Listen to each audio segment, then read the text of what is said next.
Kita baca sama-sama insyaallah. A'udzubillahi minasyaitonirrajim. Bismillahirrahmanirrahim. Kalla innaha tadhkirah. Faman syaa'a dzakarah. في صحف مكرمة مرفوعة مطهرة بأيدي سفرة كرام بررة قتل الإنسان ما أكفره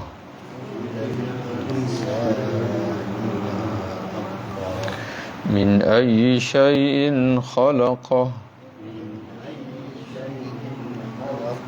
من نطفة خلقه فقدره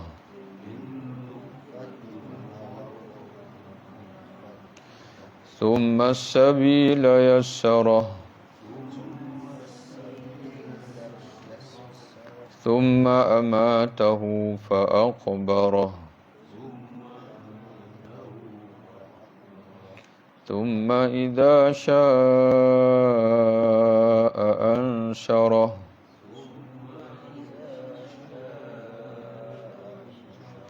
كلا لما يقض ما أمره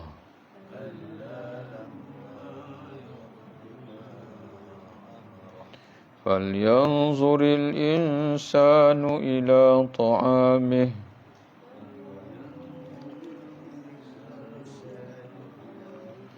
أنا صببنا الماء صبا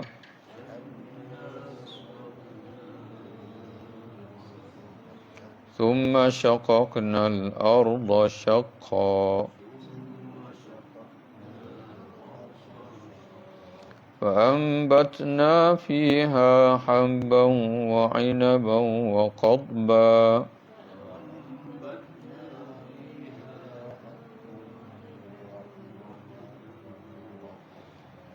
وزيتونا ونخلا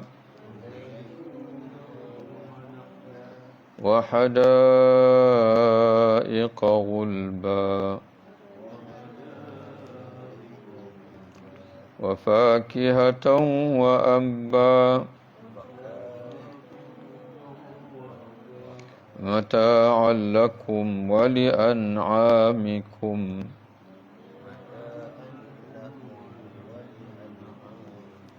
فإذا جاءت الصاخة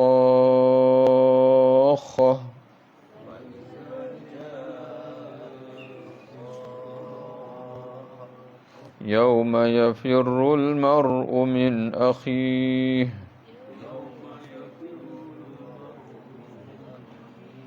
وأمه وأبيه وصاحبته وبنيه لكل امرئ منهم يومئذ شأن يغنيه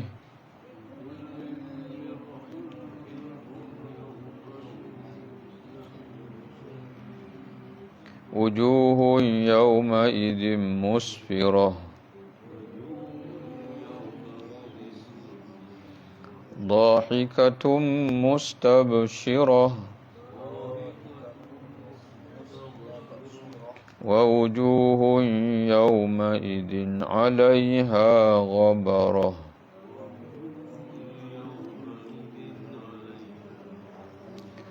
ترهقها قترة أولئك هم الكفرة الفجرة.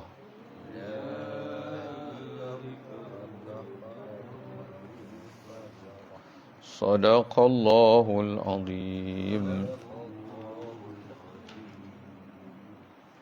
Kalla, sekali-kali jangan begitu. Ya, jangan merujuk pada ayat sebelum ni lah. Ya, teguran Allah Subhanahu Wa Taala kepada Nabi Muhammad sallallahu alaihi wasallam, janganlah engkau mengenepikan sahabatmu kerana semata-mata nak beri perhatian kepada orang lain yang belum tentu mereka ingin beriman. Innaha, sesungguhnya ayat-ayat Allah dalam surah ini termasuk yang diturunkan Allah untuk menasihati kamu dan sekaligus menasihati sahabat-sahabat ataupun umatmu. Tazkiratun, merupakan peringatan bagi semuanya, makna semua manusia, khususnya orang-orang beriman. Faman syaa'a dzakarah, maka siapa yang menghendaki. Oleh kerana ayat-ayat Allah Subhanahu Wa Taala termasuk dalam surah ini, dan dalam ayat-ayat Allah ini di antaranya ialah nasihat, teguran. Bila kamu melakukan kesilapan, Allah Ta'ala menurunkan ayat menegur. Maka ayat-ayat Allah itu adalah tazkirah. Jadi tujuan tazkirah ni, kata Allah, sesiapa menghendaki zakarahu, dia dapat mengambil pelajaran. Cuma Allah Ta'ala kata siapa yang nak. Maknanya kalau tak nak, tak apalah. Di dunia ni dia ikhtibar.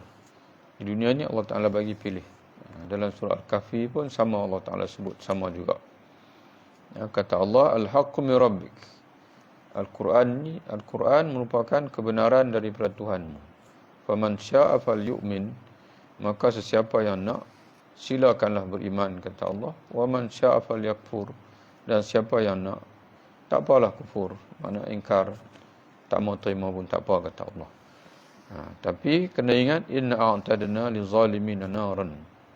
Bagi orang yang zalim, yang menolak untuk menerima peringatan daripada Al-Quran, kami sediakan untuk mereka api neraka.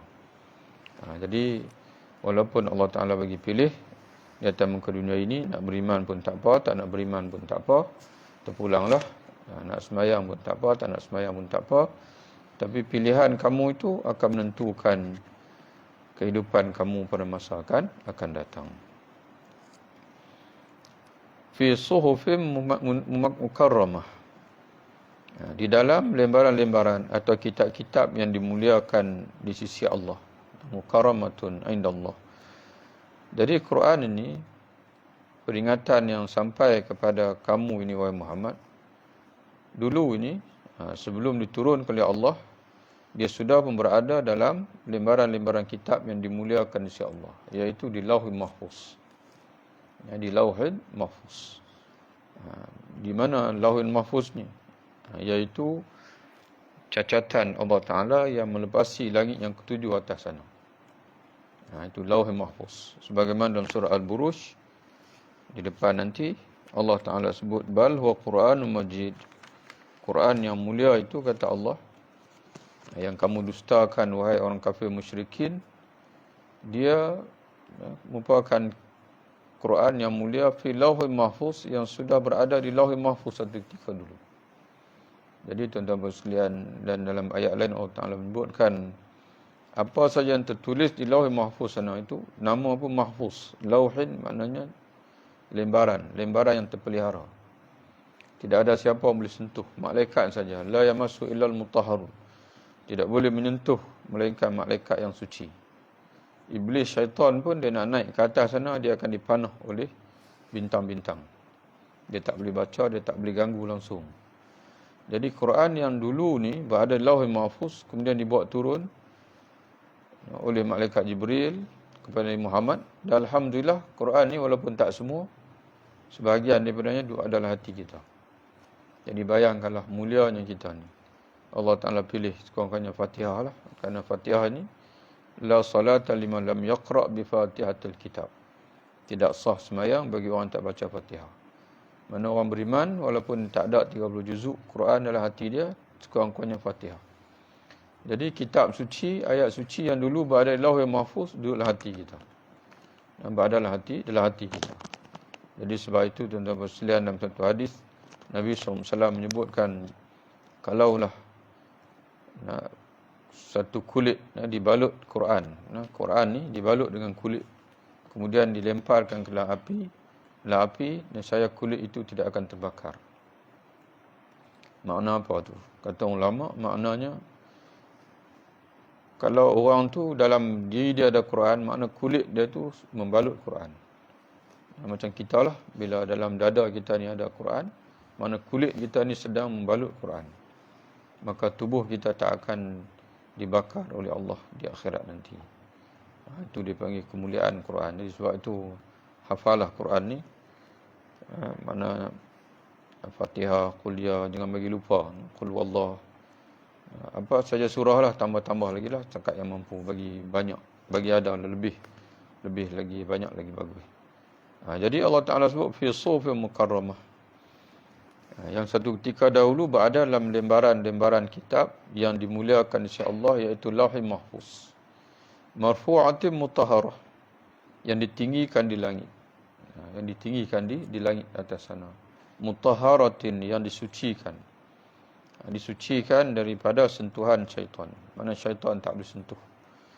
Malaikat saja boleh sentuh untuk bawa turun, untuk salin, kemudian bawa turun pada Nabi Muhammad SAW. Bi aidi safarah, di tangan-tangan para utusan malaikat. Mana mahmulatin bi aidi safarah, mana dibawa turun oleh tangan-tangan malaikat. Malaikat yang mulia, malaikat yang kiramin bararah, yang mana yang mulia, bararah, lagi taat kepada Allah.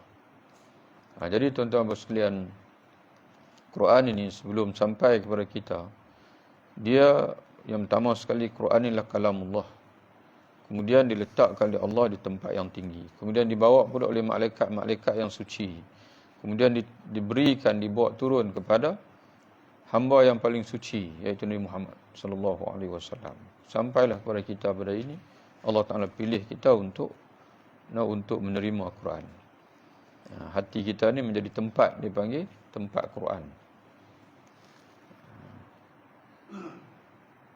Jadi sebab itu dalam hadis, bila baca Quran pula kena baca bagi elok. Kerana dalam hadis Nabi SAW menyebutkan, barang siapa yang baca Quran dan dengan elok, dengan mahir, dengan tajwidnya elok, dengan makhraj elok dan sebagainya, maka dia bersama dengan malaikat safaratil kiram bararah yang disebut sini. Maknanya bacaan yang elok ni dia sama dengan bacaan malaikat. Bila kita baca Quran ni elok, tajwid elok, bacaan kita tu sama dengan Rasulullah.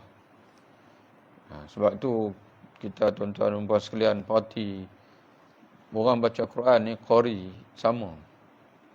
Panjang dia, sebutan huruf dia sama. Sebab Quran ni diambil daripada orang sebelum kita. Orang sebelum kita ambil daripada orang sebelum. Sampai kepada Rasulullah. Rasulullah ambil daripada Jibril. Jibril ambil daripada Allah Ta'ala. Jadi orang yang baca Quran dengan mahir, dengan elok, mana dia mengaji tajwid, dia baca dengan elok, maka Allah Ta'ala akan golongkan dia bersama dengan malaikat ini. Allah Ta'ala sebut ni, safaratin kiramin bararah. Malaikat ni panggil utusan, para utusan yang bawa turun Quran, yang mulia lagi taat.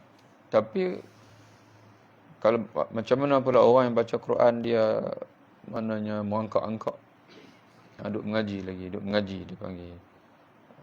Maka kata Nabi, Allah Ta'ala akan bagi pahala juga dekat dia dengan 2 pahala. Cuma dia tak sampai darjat tadilah. Darjat ni panggil darjat malaikat safaratul kiram bararah. Tapi tetap Allah Ta'ala pahala. Dengan syarat bukan sengaja. Sebab itu Quran ni kita baca kerana kita mungkin duk mengaji lagi, mengangkat-angkat dia panggil. Tak apalah sebab kita baru mengaji. Tapi tak dapatlah pahala macam mana malaikat safaratin kiramin bararah. Namun tetap dapat pahala, 2 pahala. 1 pahala baca, 1 pahala kerana dia sanggup berusaha payah. Angkat-angkat. Kadang-kadang orang gelak pula. Orang Melayu dia suka gelak kat orang. Bila orang baca angkat-angkat, dia kata apa, 2 bangka pun baca. Itu yang kadang-kadang orang tak main mengaji, takut orang lain gelak kat dia. Sebab tu kita tak boleh gelak dekat orang. Nampak macam mana dah dia dah tua-tua pun nak mengaji. Itu pun alhamdulillah dia mau mengaji. Jadi tuan-tuan sekalian, maknanya tapi tak boleh kita membiarkan kesalahan itu disengajakan. Jadi kerana itu bila kita baca tersilap, kena ulang balik ke belakang. Baca bagi betul. Ini yang makna yang tadi ni merangkak-angkak tadi, mana dia baru belajar. Ya, jadi bagi tuan-tuan sekalian yang baru belajar ataupun tak mampu nak baca dengan elok, jangan jadi alasan untuk tidak baca. Bacalah sekadar yang mampu, insya-Allah Allah Taala akan bagi pahala. Di sambil itu belajarlah untuk baca dengan baik. Qutilal insanu ma akfarah. Selesai Allah Taala sebut tentang Quran. Ya, itulah kemuliaan Quran dalam Islam. Dan insya-Allah bila apa yang ada dalam hati kita, dia tak akan hilang walaupun kita mati. Apa yang ada dalam hati kita, iman, maknanya Quran yang kita hafal, dia panggil redha kita dengan Allah, kasih kita kepada Allah Ta'ala, semua tak hilang. Jadi kerana itu tuan-tuan sekalian, bila kita mati nanti, orang timbus kita dalam kubur, tuan-tuan sekalian, kata Nabi, orang baru melangkah untuk pulang, dan kita yang dalam kubur tu masih dengar lagi tapak kaki tu. Pada ketika itu juga malaikat datang. Malaikat datang dan mendudukkan kita. Mendudukkan kita dalam kubur itu. Dan malaikat tanya, siapa Tuhan kamu? Siapa Rasul yang utuskan kepada kamu? Dia tanya semua. Jadi tuan-tuan sekalian, kita bukan dah mati, otak pun dah berhenti. Jadi macam mana kita nak jawab? Dalam hati kita ada apa? Sekarang ni kalau orang tanya kita, dalam hati kita ni, tanya kita lah, tuan-tuan sekalian, siapa Tuhan kamu? Hati kita akan jawab apa? Siapa Rasul utuskan kepada kamu? Hati kita akan jawab apa?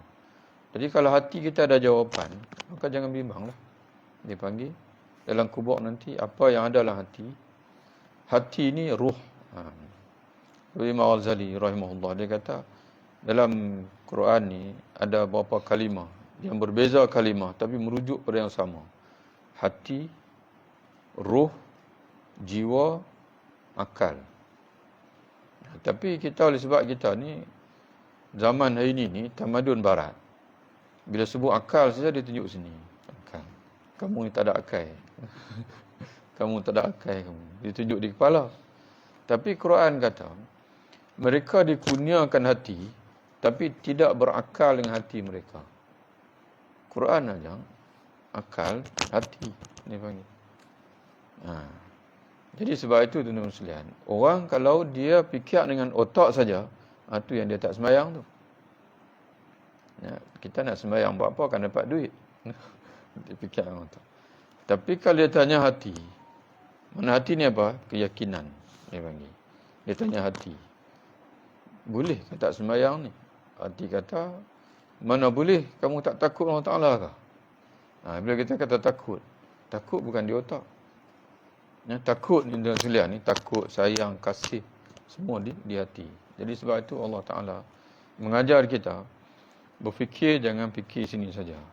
Fikir sampai di hati ini. Jadi sebab itu tuan-tuan sekalian, jangan bimbanglah insya-Allah. Dia Islam ni dia bukan teka-teki macam cabutan bertuah. Cabutan bertuah ni barang ada sikit. Lepas tu ikut dah lah kita cabut. Dan ada ramai yang hadir tu ramai. Jadi kita cabut. Siapa yang kena? Islam dia bukan macam tu. Allah Ta'ala dia bukan macam tu. Kita cabut siapa yang akan syurga, siapa neraka tidak.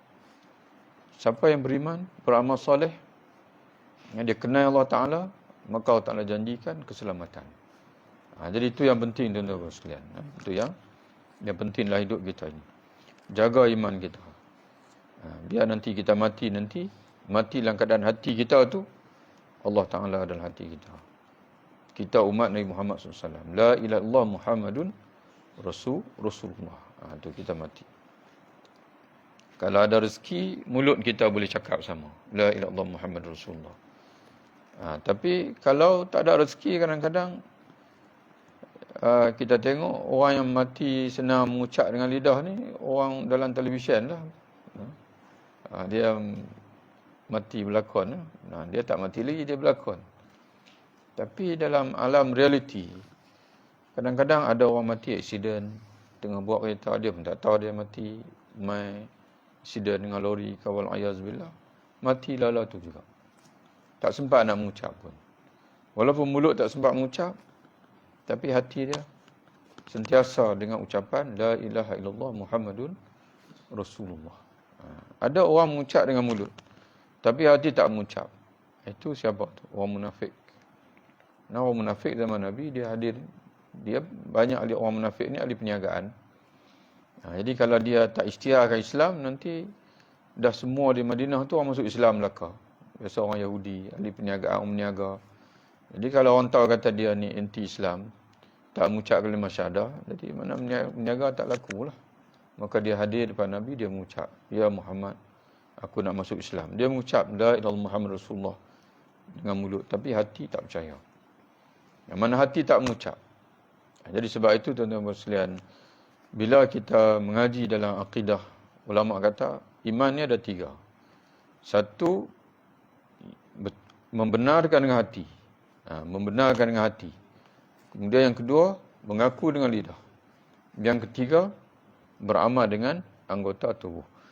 Ramai orang tak faham membenar dengan hati ni apa dia. Mana tak faham di sini maknanya dia tak cerita, tak erti nak cerita.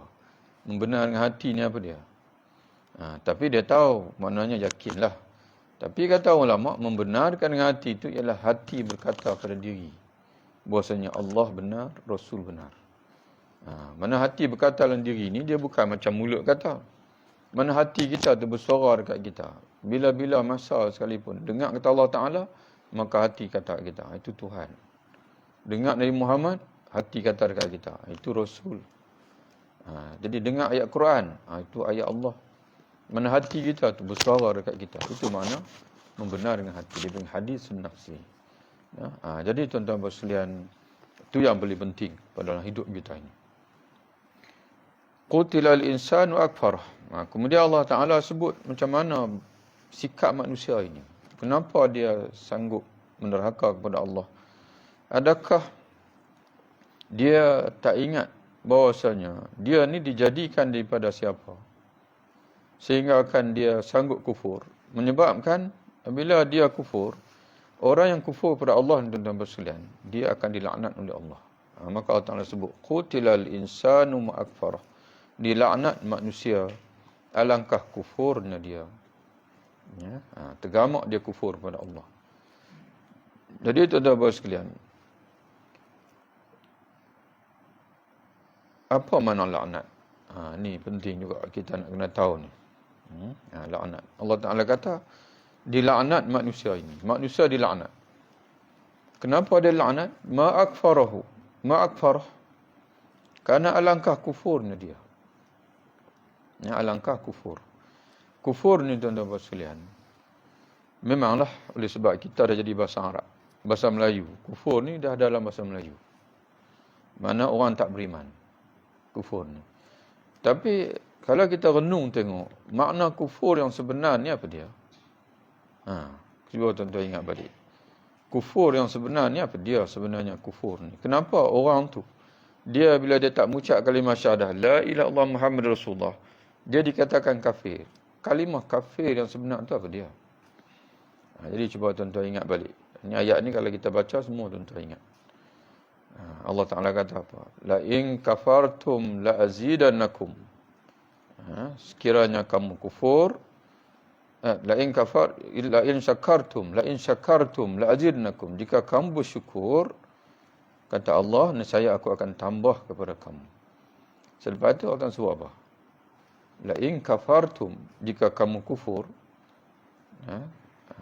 inna azabi lasyadid, sesungguhnya azabku pedih, kata Allah. Jadi kufur ni tuan-tuan sekalian, rupa-rupanya dia lawan kepada syukur. Lawan kepada syukur kepada Allah Ta'ala. Allah Ta'ala hidupkan kita. Allah Ta'ala bagi rezeki dekat kita. Tuan-tuan sekalian, apa yang patutnya kita buat dengan Allah? Bila dia yang hidupkan kita. Bila dia yang bagi rezeki dekat kita. Rumah kita kah, makanan kita apakah kita. Maka kita kena bersyukur, berterima kasih. Terima kasih ya Allah kerana engkau bagi rezeki dekat aku. Jadi terima kasih ni macam mana? Iaitu dengan kita beriman dengan dia. Mengaku dia sebagai Tuhan. Tiba-tiba tuan-tuan sekalian, kita hidup, makan, minum, tak pernah putus tiap-tiap hari. Tiba-tiba kita sembah Tuhan yang lain. Tiba-tiba kita tak iktiraf dia sebagai Tuhan kita.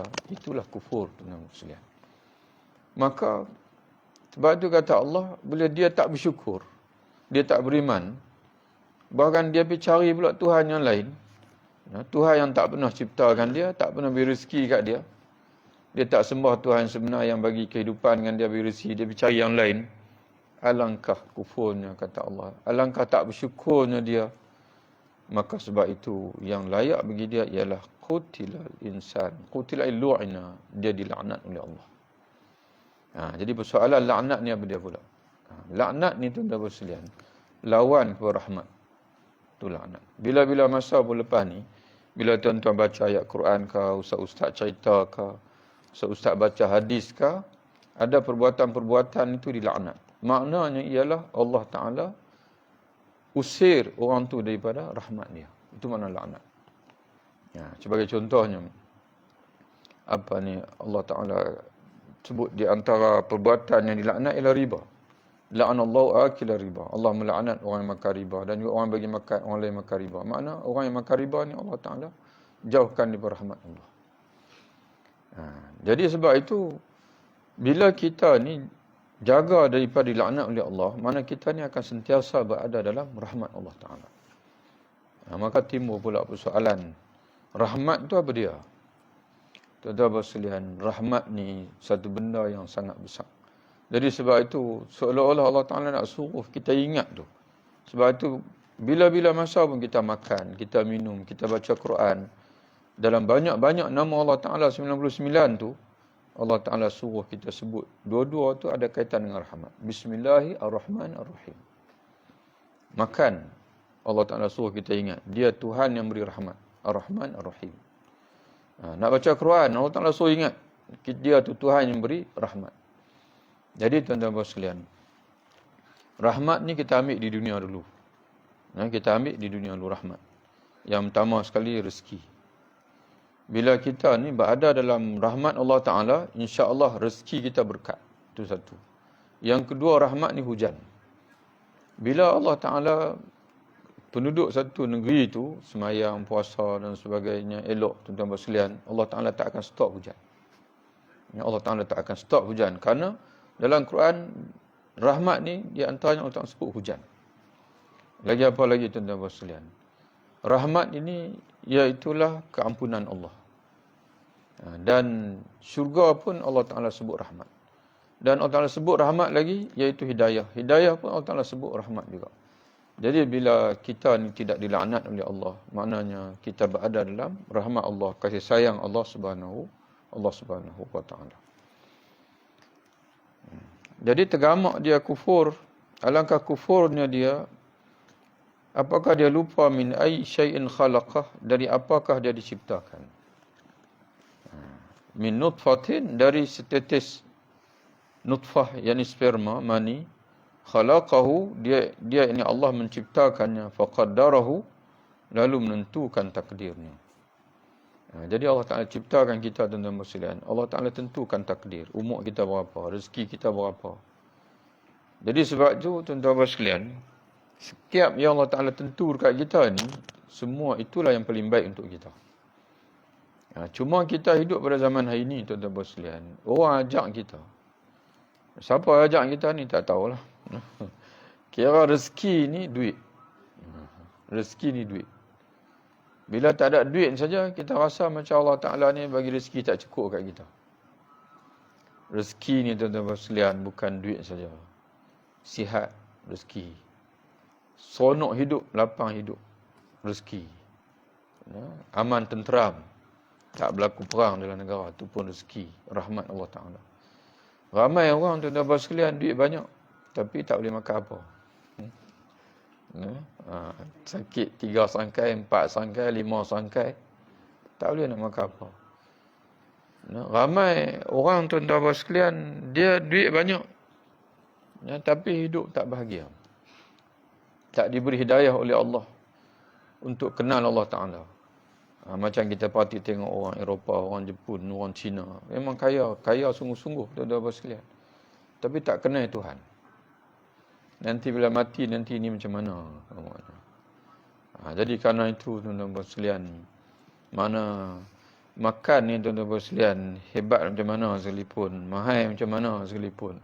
Macam kita makan di gerai biasa, nasi lemak RM1, RM1.50. Orang lain makan di hotel, makan tengah hari saja satu hidangan RM40, RM80 tuan-tuan dan sekalian. Makan sedap lebih kurang macam kita je. Bila kenyang saya tak sedap lah. Sebab itu rezeki Allah Ta'ala ni jangan tengok pada duit.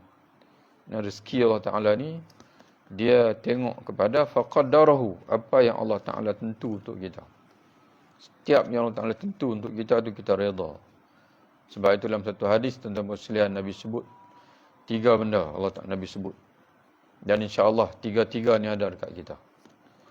Yang pertama Nabi sebut qad aflaha man aslama. Sesungguhnya berjayalah orang yang dikurniakan Islam oleh Allah. Allah Ta'ala takdirkan dia menjadi orang Islam. Qad aflaha, maka sungguhnya dia adalah orang yang berjaya. Itu yang pertama. Kita mesti ada kata ada yang ni. Ada, alhamdulillah kita orang Islam. Yang kedua kata Nabi wa ruziqa kafafan, dan dia dikurniakan rezeki yang cukup oleh Allah. Bukan lebih. Nabi kata dikurniakan rezeki yang cukup. Cukup ni tuan-tuan dan sekalian, macam mana kita nak kata cukup ni? Nabi sebut dalam satu hadis, Nabi kata man asbaha aminan fi sirbihi wa mu'afan fi jasadi wa lahu qutu yaumi fa ka'annama nahizatid dunya bihadafiriha. Barang siapa yang bangun pada waktu pagi, sihat tu badan dia, ada tempat tinggal dia, rumah pun ada, dan ada makanan untuk dia makan hari itu, esok jangan kira. Maka kalau dia bersyukur, dia reda, maka dunia segala dengan 4 penjurunya itu seolah macam milik dia. Jadi tuan-tuan sekalian, jadi kita tuan-tuan sekalian, bukan takat makanan hari ini, makanan seminggu tu ada dalam tiai. Tapi Nabi sebut tentang burung. Lau tawakkaltum 'ala Allah haqqa tawakkulih. Kalau kamu bertawakal kepada Allah dengan sebenar-benar tawakal, kamu akan menjadi seperti burung, kata Nabi. Keluar pada waktu pagi dalam keadaan perut kosong, tapi pulang petang dalam keadaan perut penuh. Burung tuan-tuan sekalian, dia akan ada peti air. Dia tak ada peti air. Dia tak tahu, dia bangkit pagi ni, dia tak tahu lagi tak mana rezeki dia. Tapi kata Nabi, selagi ada hayat di atas muka dunia, petang perut mesti penuh. Nabi sebut. Mana sekarang ni siapa lebih tawakal? Burung ke kita? Kita tuan-tuan sekalian risau tak berhenti. Sebab tu dalam peti air tu kita dah dia penuh-penuh dah. Ini tambah pula ni orang nak kata ni nak banjir pula, nak bah ni. Lagilah kita standby. Tapi burung tuan-tuan sekalian kata Nabi, bah ke, kemarau ke, banjir ke, dia makanan hari itu. Pagi-pagi dia akan keluar. Dia akan keluar cari. Allah Ta'ala takdirkan ada saja rezeki dia. Keluar pagi, perut kosong, kata Nabi. Pulang petang, perut penuh. Itu yang apa? Yang pertama, Nabi sebut, berjayalah orang yang Islam. Alhamdulillah kita ada Islam. Yang kedua, dikurniakan rezeki yang cukup oleh Allah. Alhamdulillah rezeki pun cukup. Tuan-tuan sekalian, setakat nak makan bulan ni ada lagi lah, insya-Allah. Bukan takat hari ni, bulan ni pun ada lagi. Ke depan tu biar ampilah. Kita cari tuan-tuan sekalian. Kemudian wa qanna'ahu Allah bima atahu. Yang ketiga, Allah kurniakan sifat qanaah. Qanaah ni adalah hati redha. Bila-bila masa pun banyak alhamdulillah, sikit pun alhamdulillah. Dia tak pernah orang kata apa, dia tak pernah orang kata apa, tak pernah nak mengadu hal dan sebagainya. Kemudian Allah Ta'ala sebut lagi, summa sabila yassarah, kemudian jalan. Jalan dia memudahkannya. Sebagian ulama kata jalan untuk dia keluar daripada perut ibu Allah mudahkan. Tuan-tuan bayangkanlah, kita manusia ni, sebab tu Allah Ta'ala suruh kita ni bersyukurlah. Setelah bersyukur kepada Allah, Allah Ta'ala suruh bersyukur kepada mak ayah kamu. Sebab dia mengandung kita, kita mai daripada ayah kita, kemudian mak kita. Allah Ta'ala yang mudahkan perjalanan tu. Pertemuan mak ayah kita, kemudian mak kita bersalin, kemudian kita keluar daripada rahim ibu tu, Allah Ta'ala mudahkan. Bayangkanlah. Kalau Allah Ta'ala tak mudahkan, tak hidup kita. Bukan senang tuan-tuan sekalian, mak kita nak mengandung kita, kemudian kita pula nak keluar pula. Itu satu tafsiran. Satu tafsiran lagi, summa sabila yassarah, kemudian jalan hidup di dunia ini Allah Ta'ala mudahkan. Dengan rezekinya, dengan kehidupannya dan sebagainya.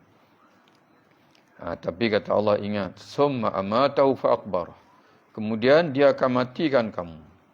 Tiba masa dia akan matikan kamu. Fa'akbarahu, lalu dia menguburkan kamu. Mana dia mentakdirkan pula kehidupan kamu dalam kubur.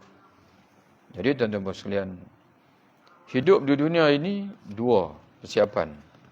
Allah Ta'ala sebut dalam surah Asy-Syu'ara. Harta, anak pinak, dua tu. Tapi selepas mati, yang tu tak boleh selamat kita dah.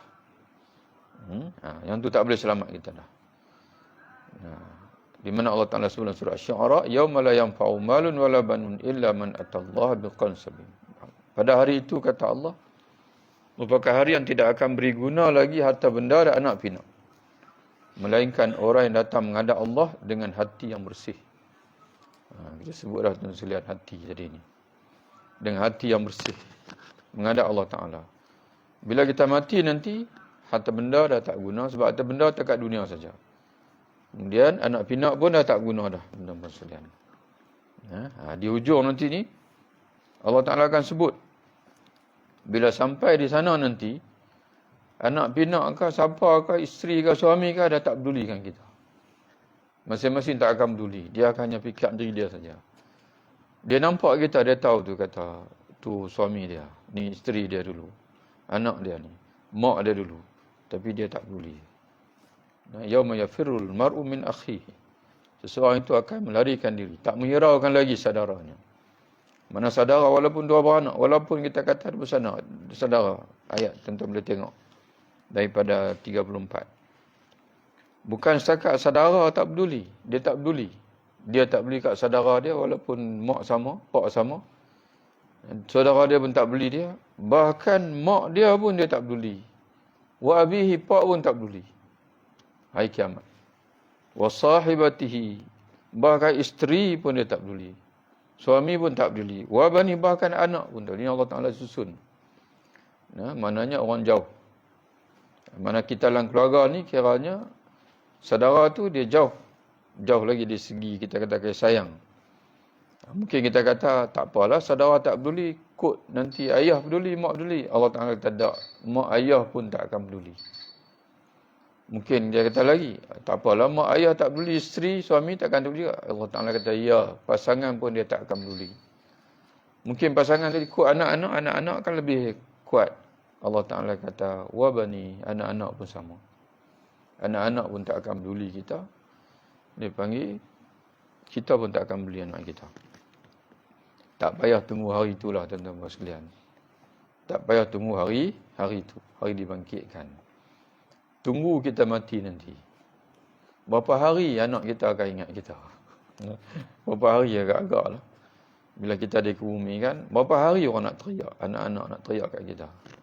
Paling lama tuan-tuan sekalian, mungkin sebulan lah kot. Sebulan lah orang baca tahlil kat kita. Orang ingat kita, orang nak buat dan sebagainya. Lepas tu ikut dan lah, waktu-waktu setahun sekali kah. Jadi sebab itu tuan-tuan sekalian, bila kita berada di sana, iman dan amal soleh. Nabi sebut dalam kubur nanti, kita akan ditemani oleh iman, amal soleh kita. Memang Nabi sebut dengan cukup jelas dalam hadis. Bila orang beriman ni, bila dia duduk dalam kubur, dah dia boleh jawab soalan semua. Yang dia boleh jawab. Allah Ta'ala jawab dengan elok. Semua, betul semua. Allah Ta'ala kata benar. Jawapan dia semua benar. Luaskan kubur dia. Hamparkan kubur dia dengan pemaidani daripada syurga. Dan buka pintu daripada kubur dia itu, menembusi ke syurga. Maknanya hawa, bauan syurga masuk semua dalam kubur dia itu. Pada saat dia sedang berada dalam kubur itu, datang satu makhluk Allah yang segak, yang cantik, yang bagi salam dengan elok dengan dia. Kemudian dia pun tanya, siapa kamu? Kamu datang membawa kegembiraan dengan bau yang harum, dengan elok. Lalu lembaga ni kata, makhluk ni kata, ana amaluka salih. Aku adalah amal soleh kamu. Aku akan menemani kamu sampai hari kebangkitan. Jadi kita akan ditemani semayang kita, puasa kita, bacaan Quran kita, sedekah kita dan sebagainya akan jadi teman kita dalam kubur nanti, insya-Allah dan sekalian. Jadi apa mayat ni kata? Agak-agak tuan-tuan sekalian lah, bila dia duduk seronok dalam kubur tu, agak-agak dia kata apa? Dia kata apa? Nabi cerita, dia kata, Rabbi aqimis sa'ata ya Rabbi. Wahai Tuhan, kalau beginilah seronoknya. Ini baru dalam kubur, belum lagi dalam syurga. Cepat-cepatlah ya Allah bagi ada kiamat. Dia sebut, ya Allah cepat-cepatlah bagi ada kiamat. Tak sabar nak kiamat. Tapi dia tak sabar bagi ada kiamat tu sebab apa? Nabi sebut sebab apa? Sebab dia kata, ya Allah, kerana aku ingin bertemu dengan keluarga aku. Ingin bertemu dengan keluarga. Jadi wallahu a'lam dan sekalian, maknanya kita faham tadi, yang tak peduli ni, maknanya bila orang panggil apa, yang tak peduli saudara, tak peduli anak-anak, tak peduli mak ayah, saudara ni, wallahu a'lam, mungkin orang kafir. Dia sibuk dengan siksaan. Orang kena siksa dan sekalian, nak peduli macam mana, dia kalut. Dia sibuk dengan takut, dia takut hari itu dengan dia tak beriman gini. Tapi orang yang beriman insya-Allah, sebab Nabi sebut tadi, dia teringat. Bila dia dapat nikmat Allah Ta'ala, dia teringat. Ya Allah, bagi cepatlah bagi ada kiamat. Supaya aku boleh bersatu kembali dengan keluarga aku. Jadi tuan-tuan dan sekalian, insya-Allah kita sambung lagi. Dan mudah-mudahan dengan kita baca ayat-ayat tentang akhirat ni, maknanya kita lagi, orang kata apa, seronok lah. Semangat kita nak beramal. Nak sembahyang, puasa, zakat, sedekah dan sebagainya insya-Allah. Wabillahi taufik. Assalamualaikum warahmatullahi wabarakatuh.